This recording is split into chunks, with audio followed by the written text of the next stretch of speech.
وہ بچپن سے ہی نڈر، بہادر اور بے باک تھا۔ اسے گھڑ سواری، تیر اندازی اور تلوار بازی اپنے باپ سے ورثے میں ملی تھی۔ وہ شکار پر نکلتا تھا تو کبھی خالی ہاتھ نہیں لوٹا تھا۔ وہ طاقتور ہونے کے ساتھ ساتھ بلا کا ذہین تھا اور اسی وجہ سے اس کا باپ اس پہ بھروسہ کرتا تھا۔ اس کا تعلق اوغوز ترکوں کے کائی قبیلے سے تھا۔ اس کے باپ کا نام سلیمان شاہ تھا، لیکن بعض مورخین اس کے باپ کا نام گندوز اول بتاتے ہیں۔ تاریخ اس بہادر کو ارطغرل غازی کے نام سے جانتی ہے۔ سلطنت عثمانیہ کا بانی سلطان عثمان اول۔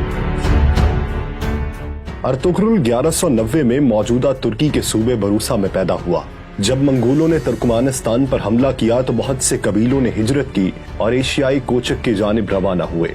کائی قبیلے نے شام کے قریب ایک علاقے میں پڑاؤ ڈالا تھا، لیکن یہ علاقہ سردیوں کے موسم کے لیے سازگار نہیں تھا۔ اس لیے ارطغرل کا باپ سلیمان شاہ چاہتا تھا کہ جلد از جلد کسی بہتر مقام کی جانب ہجرت کی جائے۔ اس کے لیے اس نے ارطغرل کو حلب بھیجنے کا فیصلہ کیا، جہاں پر سلطان صلاح الدین ایوبی کے جانشین حکومت کر رہے تھے۔ حلب کے سلطان العزیز کے پاس سلیمان شاہ کے ایلچی کے طور پر ارطغرل کو بھیجا جانا تھا، لیکن اس سے پہلے ایک ایسا واقعہ ہوا جس نے کائی قبیلے کو مصیبتوں میں دھکیل دیا۔ ارطغرل غازی اپنے جانثاروں کے ساتھ شکار کھیلنے گیا تو وہاں اس نے دیکھا کہ کچھ صلیبی عیسائی قیدیوں کو لے کر جا رہے ہیں۔ اس نے قیدیوں کو بچا لیا اور صلیبیوں کو قتل کر دیا، جبکہ قیدیوں کو قبیلے میں لے آیا۔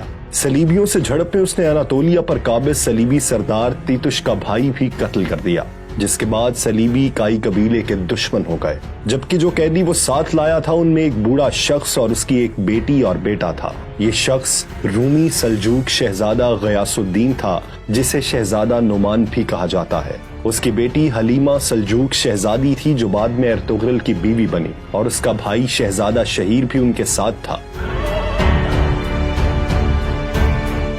اس وقت تخت کی حفاظت اور کسی بغاوت کو کچلنے کے لیے سلطان نے اپنے بھائیوں کو قید کر دیا تھا، لیکن شہزادہ نعمان کائی قبیلے کے ہاتھ لگ گیا تھا۔ اس کی بازیابی کے لیے سلجوق گورنر نے بھی کائی قبیلے کو دھمکانا شروع کر دیا، لیکن کائی سردار نے اپنی روایات کا پاس رکھتے ہوئے قیدی ان کے حوالے کرنے سے انکار کر دیا۔ جب ارطغرل حلب کے امیر سے ملنے گیا تو سازشیوں نے قیدیوں کو سلجوقیوں کے حوالے کر دیا۔ حلب میں ارطغرل سازشوں کا شکار ہوا، لیکن اپنی بہادری اور ذہانت سے بچ نکلا۔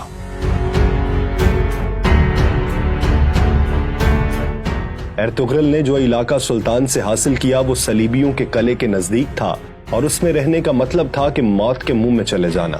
قبیلے کے سرداروں نے مخالفت تو کی، لیکن سلیمان شاہ نے ہجرت کی اور قبیلہ اناطولیہ کی سرحد پر آباد ہو گیا۔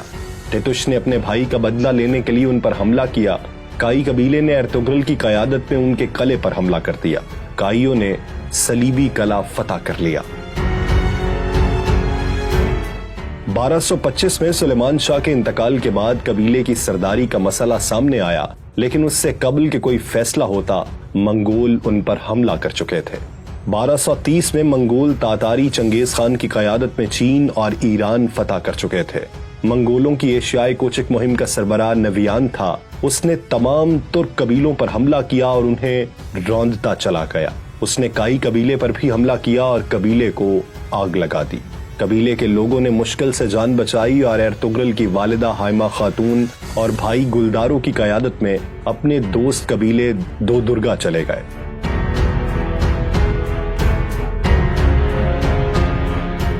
دو درگا قبیلے کا سربراہ ارطغرل کا ماموں تھا۔ اس نے ان کو رہنے کی جگہ دی اور ان کی مدد کا فیصلہ کیا۔ ارطغرل نے منگولوں کے خلاف لڑنے کا فیصلہ کیا، لیکن قبیلے کے عمائدین اور اس کے ماموں اور بھائی نے اس کی مخالفت کر دی۔ لیکن وہ خاموش رہنے والا نہیں تھا۔ اس کی دور اندیشی نے اسے بتا دیا تھا کہ منگول سکون نہیں کریں گے اور سب کچھ تباہ کر دیں گے۔ اس نے اپنی بیوی حلیمہ کو سلطان علاء الدین کیقوباد کے پاس بھیجنے کا فیصلہ کیا تاکہ وہ سلجوق ریاست میں مقیم ہو سکیں اور منگولوں کے خلاف جنگ بھی کر سکے۔ ارطغرل جلد از جلد سلجوق ریاست میں جانا چاہتا تھا۔ اس کے لیے اس نے اناطولیہ کے مغرب کے قریب ایک علاقے کا انتخاب کیا۔ نویان کے خلاف جنگ کے دوران ارطغرل کو سخت پریشانیوں کا سامنا کرنا پڑا۔ اس کے ماموں کی وفات کے بعد اس کا ماموں زاد دو درگا قبیلے کا سربراہ بن گیا، لیکن وہ اپنی سوتیلی ماں اور غداروں کے ہاتھوں کٹ پتلی بن چکا تھا۔ ارطغرل کے قبیلے کے سردار کا انتخاب کیا گیا تو اس کے بھائی گلداروں نے سرداروں کو پیسے دے کر ساتھ میں لایا اور سردار بن گیا۔ اس کا سردار بننے کا مقصد تھا کہ وہ ارطغرل کو اناطولیہ جانے سے روک سکے۔ ارطغرل کے بھائی کی پشت پر سلجوق سلطان کا نامزد کردہ وزیر سعد الدین کوپیک تھا۔ سعد الدین کوپیک ایک فتنہ پرور شخص تھا۔ سعد الدین کوپیک سلطان کو مار کر سلجوقی تخت پر قبضے کا خواب دیکھ رہا تھا، لیکن اسے ارطغرل اس راہ میں رکاوٹ نظر آتا تھا۔ ارطغرل نے منگولوں کے سردار نویان کو جنگ میں شکست دی اور صلیبیوں کی سرحد پر ہجرت کا فیصلہ کر لیا۔ ارطغرل کو ایک دینی شخصیت ابن العربی کی رہنمائی بھی حاصل تھی، جو کہ اس کی ہر فیصلے پر رہنمائی کرتے تھے۔ اس کے ساتھ ساتھ ارطغرل کی بہادری کی وجہ سے ترکوں کی تنظیم سفید داڑھی والے بھی اس کی پشت پر تھے اور ان کی مرضی سے ہی وہ صلیبیوں کے قریبی سرحد پر ہجرت کرنا چاہ رہا تھا۔ اس نے اپنے بھائی سے بغاوت کی اور اپنے جانثاروں، والدہ، چھوٹے بھائی، بیوی اور قبیلے کے 400 افراد کے ساتھ ہجرت کا فیصلہ کیا اور اناطولیہ کی مغربی سرحد پر آباد ہو گیا۔ یہاں آباد ہو کر وہ کائی قبیلے کے اس ٹکڑے کا سردار بن گیا۔ نئی جگہ ہجرت کے بعد حالات سازگار نہ ہوئے اور قبیلے میں فاقوں کی نوبت آنے لگی۔ اس دوران ارطغرل کے قبیلے کی خواتین قالین بنانے کا کام کرتی رہیں اور ان قالینوں کو بیچ کر اناج لایا جاتا رہا، لیکن وہ کھانے کے لیے بہت کم تھا۔ مغربی سرحد پر اس کا سب سے بڑا حریف چاودار قبیلہ تھا، جس کے سردار جاندار بے کے بیٹے اورال نے ارطغرل کی مخالفت کی اور اس کے قالینوں کے قافلے پر حملہ کر کے اس کے متعدد سپاہی قتل کر دیے اور اس کے ساتھ ساتھ تمام مال جلا دیا، جس کے بعد اس کے قبیلے پر مزید مصیبتیں ٹوٹ پڑیں۔ وہ جس بازار میں تجارت کرتے تھے اس بازار کو ہانلی بازار کہا جاتا تھا۔ یہ بازار آج بھی ترکی میں ہانلی بازار کے نام سے موجود ہے۔ اس کا مالک سیمون قسطنطینیہ کے صلیبیوں کا جاسوس تھا۔ جب ارطغرل کو معلوم ہوا تو سفید داڑھی والوں نے اسے اس جاسوس کو ختم کرنے کا حکم دیا۔ ارطغرل نے اپنے سپاہی نورگل کے ساتھ مل کر اس کو بے نقاب کیا اور اس کے خلاف جنگ کر کے ہانلی بازار پر قبضہ کر لیا۔ اس نے چابدار قبیلے کے سردار کے بیٹے اورال سے بھی انتقام لینے کا فیصلہ کیا، لیکن امیر سعد الدین کوپیک نے مداخلت کی اور اسے بچا لیا۔ امیر سعد الدین چونکہ اس علاقے کا سردار اعلیٰ تھا، اس لیے اس کی بات کا ماننا ضروری تھا، لیکن ارطغرل اس کو خاطر میں نہیں لاتا تھا۔ اس دوران سلطان علاء الدین کیقوباد کا اس علاقے سے گزر ہوا تو اس نے ہانلی بازار کے رومی اور عیسائی تاجروں سے جب ارطغرل کی ایمانداری اور بہادری کا تذکرہ سنا تو وہ اس سے بہت متاثر ہوا۔ امیر سعد الدین نے سلطان کو برگلایا کہ ارطغرل ریاست کے اندر ریاست بنا رہا ہے اور ہانلی بازار کو سلطنت کو دینے کی بجائے اس پر خود قابض ہو گیا ہے، لیکن سلجوق سلطان پہلے ہی ارطغرل کا مداح ہو چکا تھا اور ترکوں کی روایات کے مطابق تلوار سے حاصل کی گئی جگہ اس کی ملکیت ہوتا ہے۔ سلطان نے ارطغرل کو اس سارے علاقے کا سردار اعلیٰ بنا دیا اور سعد الدین کو واپس کونیا بلا لیا۔ سردار اعلیٰ کے ساتھ ساتھ اس نے ارطغرل کو کارا چائسار قلعہ فتح کرنے کا بھی حکم دیا، کیونکہ انہوں نے سلطان پر حملہ کرنے کی کوشش کی تھی۔ سلطان نے اس کو وعدہ کیا کہ وہ جلد اپنی ایک فوج اس کی مدد کو بھیجے گا۔ ان سب جنگوں میں چاودار قبیلے کا اورال بے ارطغرل کے خلاف رہا، مگر اس کا بھائی آلیار اور بہن اصلاحان نے ارطغرل کا ساتھ دیا۔ آلیار جان فشانی سے لڑتے ہوئے شہید ہو گیا۔ اس کے بھائی اورال کو ارطغرل نے بغاوت کے جرم میں قتل کر دیا۔ اس کی بہن اصلاحان کو قبیلے کی سربراہ بنا دیا گیا اور ارطغرل نے اپنے سب سے بہترین دوست ترگت، جسے نورگل بھی کہا جاتا ہے، اس سے اس کی شادی کروا دی۔ لیکن یاد رہے، نورگل کی پہلی بیوی منگولوں کے حملوں میں زندہ جلا دی گئی تھی۔ یوں دونوں قبیلوں میں دوستی کی فضا پیدا ہو گئی۔ اس دوران ایک جھڑپ میں قلعے کا کمانڈر ویسیلیوس ارطغرل کے ہاتھوں مارا گیا اور نیکیا کے شہنشاہ نے آرس کو گورنر بنا کر بھیجا۔ آرس نے ارطغرل کی طرف دوستی کا ہاتھ بڑھایا اور جنگ روک دی، لیکن امیر سعد الدین کوپیک اور چاودار قبیلے کی دوسری شاخ کے سردار بہادر بے کے ساتھ مل کر اس نے ارطغرل کے خلاف سازشیں شروع کر دیں۔ اس نے ارطغرل کے بیٹے کو بھی قید کر لیا اور بہادر بے کی سازشوں میں مدد کی۔ ارطغرل نے بہادر کو قتل کر دیا اور چاودار قبیلے کا نیا سردار اصلاحان کے شوہر نورگل کو بنا دیا۔ اس سے نمٹ کر ارطغرل نے سلطان کی فوج کا انتظار کیے بغیر ہی اپنے سپاہیوں کے ساتھ مل کر قلعے پر حملہ کیا اور قلعے پر قبضہ کر لیا۔ قلعے کا گورنر آرس اپنی جان بچا کر بھاگ گیا اور قلعے پر سلجوق سلطنت اور کائی قبیلے کا پرچم لہرا دیا گیا۔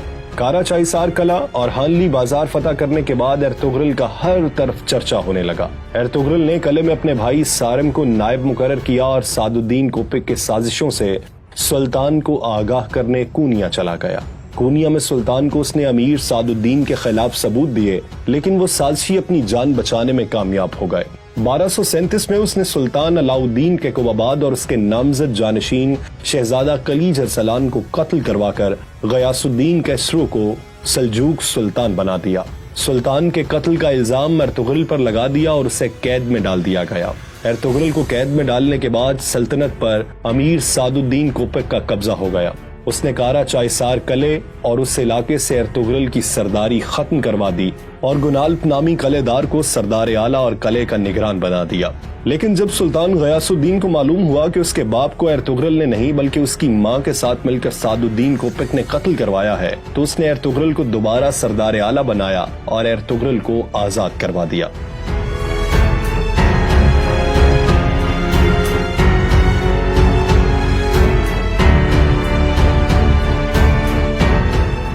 سلطان غیاث الدین نے امیر سعد الدین کو قتل کرنے کا حکم جاری کیا اور ارطغرل کو یہ ذمہ داری سونپی۔ ارطغرل نے گنالپ بے کو اس سازشی شخص کی اصلیت سے آگاہ کیا اور اس کے ساتھ مل کر سعد الدین کوپک کا خاتمہ کیا اور سلطنت کو دوبارہ پیروں پر کھڑا کرنے کی کوشش کی، لیکن اس نے گنالپ کو کارا چائسار قلعے کا نگران ہی رہنے دیا اور خود قبیلے سمیت سوغوت ہجرت کر گیا۔ سوغوت وہ علاقہ تھا جو اس کی بہادری سے خوش ہو کر سلطان علاؤ الدین نے اسے عنایت کیا تھا اور آزادی دی تھی کہ وہ چاہے تو ارد گرد کے علاقے فتح کر کے اپنی جاگیر بڑھا سکتا ہے۔ اس نے ہانلی بازار بھی سلجوق ریاست کو سونپ دی اور خود سوغوت ہجرت کرنے کی تیاری کرنے لگا۔ اس دوران اوکتائی خان نے دوبارہ اناطولیہ پر حملہ کرنے کا اعلان کیا اور نویان کو یہ کام سونپا گیا کہ وہ یا تو سلطان غیاث الدین کو اطاعت پر راضی کرے یا پھر اناطولیہ کو تباہ و برباد کر دے۔ نویان نے جب سلطان غیاث الدین کو 2 گنا لگان اور اطاعت کا حکم دیا تو اس نے ایک صلح نامہ دے کر ارطغرل کو نویان کے ساتھ اوکتائی خان کے پاس سفیر بنا کر بھیجا۔ ارطغرل کی غیر موجودگی کا فائدہ اٹھاتے ہوئے نویان کی بہن نے کائی قبیلے پر حملہ کرنے کا منصوبہ بنایا، لیکن وہ کامیاب نہ ہو سکی اور نویان کی بہن ماری گئی۔ ادھر جب ارطغرل اوکتائی خان کے پاس پہنچا تو اس نے امن معاہدے پر مہر لگا دی اور 2 سال کے لیے سلجوقوں کو مہلت مل گئی، لیکن اسی دن اوکتائی خان مارا گیا اور اس کی موت کا ذمہ دار ارطغرل کو قرار دیا گیا، لیکن وہ بھاگ نکلنے میں کامیاب ہو گیا۔ نویان نے اس کا تعاقب کیا لیکن ناکام رہا۔ نویان واپس چلا گیا اور اوکتائی خان کے بیٹے قدن خان کو جو اس کا جانشین تھا اسے اناطولیہ پر حملے کے لیے تیار کیا، جس کے نتیجے میں 1243 میں کوسے ڈاک کی جنگ لڑی گئی۔ ارطغرل جب واپس قبیلے پہنچا تو اس نے سوغوت جانے کے لیے قبیلے کو تیاریاں شروع کرنے کا حکم دیا۔ اس دوران سوغوت کی سرحد پر موجود قلعے کے گورنر نے اس کے سپاہیوں پر حملہ کیا اور اس کے جوابی حملے میں اس نے قلعے کے گورنر کو مار دیا اور قلعے پر قبضہ کرنے کا فیصلہ کیا، لیکن عین اس وقت نیکیا کے شہنشاہ کا بیٹا پرنس تھیوڈر بذات خود اس کے پاس آیا اور اس سے شہنشاہ کی جانب سے معذرت کی اور دوستی کا ہاتھ بڑھایا، جس کے بعد سوغوت میں صلیبیوں کی جانب سے خطرہ ٹل گیا اور اس نے قبیلے سمیت سوغوت ہجرت کر لی، جو کہ اب ارطغرل غازی کی جاگیر تھی۔ کوسے ڈاک کی جنگ میں سلجوقوں کو بری طرح شکست ہوئی اور منگولوں نے اناطولیہ پر قبضہ کر لیا اور ارد گرد کے تمام قلعے دار، قبیلوں کے سردار، یہاں تک کہ سلطان بھی منگولوں کو ٹیکس دینے پر مجبور ہو گیا۔ سلجوق دربار میں سلطان منگولوں کے ہاتھ کی کٹ پتلی بن گیا۔ غیاث الدین کا جانشین مکمل طور پر منگولوں کے ہاتھوں میں کھیل رہا تھا۔ مسلم امراء منگولوں سے سونا لے کر ان کے مفاد کے لیے کام کر رہے تھے۔ سلطان کے بڑے بیٹے عزاء الدین کیکاؤس نے منگولوں سے بغاوت کی، لیکن اس کا ساتھ دینے والا کوئی نہیں تھا، اس لیے اس نے نیکیا میں جا کر پناہ لی اور اس کا بھائی رکن الدین کلیج ارسلان سلطان بن گیا۔ منگولوں کا حکمران ہلاکو خان بن گیا تھا، جو مشرق میں تبریز تک خون کی ندیاں بہا چکا تھا اور عنقریب اناطولیہ کے باغیوں کو روندنے کا منصوبہ بنا رہا تھا۔ اس دوران ارطغرل نے سوغوت میں اپنا قبیلہ بسا لیا اور وہاں سے منگولوں کے خلاف جدوجہد جاری رکھی، لیکن یہ جدوجہد ظاہری نہیں تھی۔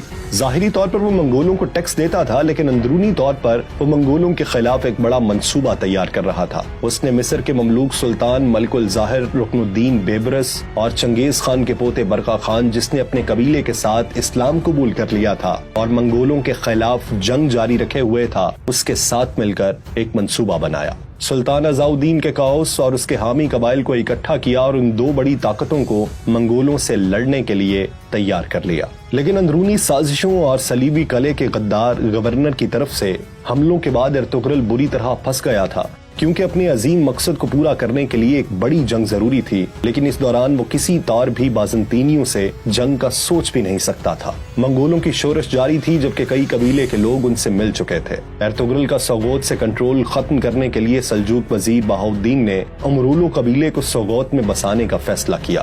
امرولو قبیلے کا سربراہ ارطغرل کے خلاف تھا، لیکن اس کی بیٹی ارطغرل کو پسند کرنے لگی اور بعد میں ارطغرل نے اس سے شادی کر لی۔ صلیبی باغیوں نے قلعے پر قبضہ کر لیا۔ ان کا سربراہ کمانڈر ڈراگوس تھا، جو ارطغرل کو سوغوت سے نکالنا چاہتا تھا۔ اس نے امرولو قبیلے کے سردار کو قتل کر کے اس کے الزام ارطغرل کے بیٹے گندوز ایلپ پر لگا دیا، جس کے بعد دونوں قبیلوں میں لڑائی کا اندیشہ ہو گیا، لیکن ارطغرل کی ذہانت اور سمجھداری سے وہ اس مصیبت سے بچ نکلے۔ امرو بے کے بعد اس کا بیٹا بولاد بے اس قبیلے کا سربراہ بنا۔ بولاد بے منگولوں کا خاص آدمی تھا اور باغی قبائل کے خلاف ایک مہم جاری رکھے ہوئے تھا۔ اپنی اصلیت چھپائے ہوئے وہ الباستی کے نام سے ترک قبیلوں کے لیے دہشت بنا ہوا تھا۔ دوسری طرف ڈریگوس بھی گمنام تھا۔ ارطغرل کو دو گمنام دشمنوں کا سامنا تھا اور وہ دونوں اس کی نظروں کے سامنے تھے، یعنی الباستی بولاد بے کے روپ میں اور ڈریگوس سوغوت کے کلیسا میں زنگوچ کے روپ میں۔ الباستی نے ارطغرل کے بھائی گلداروں کے قبیلے کو بھی تباہ کر دیا اور وہ اپنی جان بچا کر پہاڑوں میں روپوش ہو گیا تھا۔ ارطغرل کے سامنے نادیدہ دشمن تھے اور ایک عظیم مقصد اس کا منتظر تھا۔ اس صورتحال میں وہ کسی طور ان معمولی دشمنوں کو نظر انداز نہیں کر سکتا تھا۔ ارطغرل نے منگولوں کے دو سرداروں کو قتل کر دیا جو اس کے قبیلے پر حملہ آور ہوئے تھے۔ ان کی موت کے بعد ہلاکو خان کا بھائی ایروک بوکا اس کے مقابلے کے لیے سوغوت آ گیا۔ اس نے الباستی کی مدد کی اور ارطغرل کے خلاف جال بننے شروع کیے، لیکن ارطغرل ایک مرتبہ پھر اپنی ذہانت سے بچ نکلا۔ اس نے ڈریگوس کو بے نقاب کیا اور اسے قتل کر دیا۔ الباستی بھی جب کھل کر ارطغرل کے سامنے آیا تو اس کے بھائی گلداروں کے ہاتھوں مارا گیا۔ ارطغرل ان دشمنوں سے نمٹنے کے بعد مغرب میں برقع خان سے ملاقات کے لیے چلا گیا۔ ایروک بوگا کو جب اس بات کا علم ہوا تو وہ اس کے پیچھے چلا گیا۔ ارطغرل نے برقع خان کے غدار وزیر کو بے نقاب کیا اور ایروک بوگا بھی برقع خان کے ہاتھوں مارا گیا۔